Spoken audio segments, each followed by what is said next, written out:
this lesson, now that we have understood some of the things that charges do, we are going to codify this behavior of charges in the form of certain fundamental properties. Charges behave like numbers, or more accurately integers. You can add positive charges, you can add negative charges, and combining known quantities of positive and negative charges is just like adding up positive and negative integers.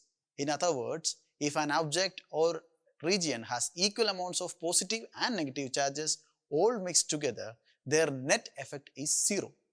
This is what we called electrical neutrality. The next important property of charges is that they remain conserved or unchanged when the system they are inside is taken as a whole. In other words, the total charge in an isolated system remains the same before and after a change. In other words, charge cannot be created or destroyed.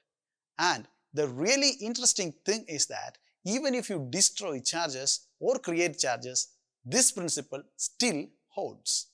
Let's look at the mechanism of neutron decay. Neutrons are unstable outside nuclei and break down into electrons and protons and a tiny little thing called an antineutrino.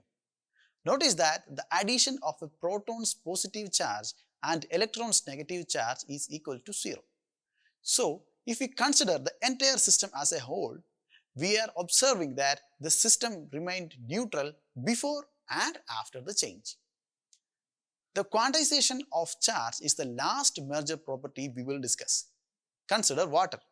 We see water as a microscopic substance that can flow and be stored.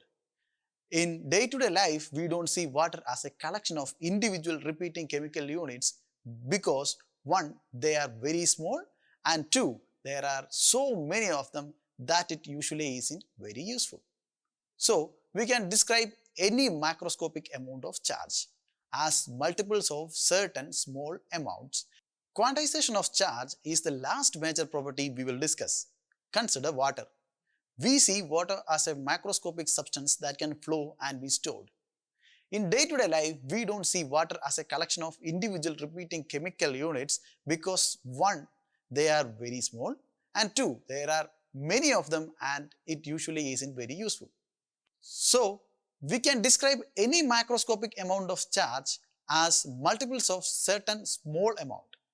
In other words, total charge Q is equal to NE, where N is a whole number and E is the smallest discrete charge that can exist. The smallest unit of charge cannot be divided further. In other words, there is no such thing as 0.05 E or 1.75. The smallest repeating unit of discrete charge has a magnitude of 1.6 times 10 raised to minus 19 coulombs, which is the magnitude of the charge on a single electron or a proton. Now, let us summarize what we have learned so far.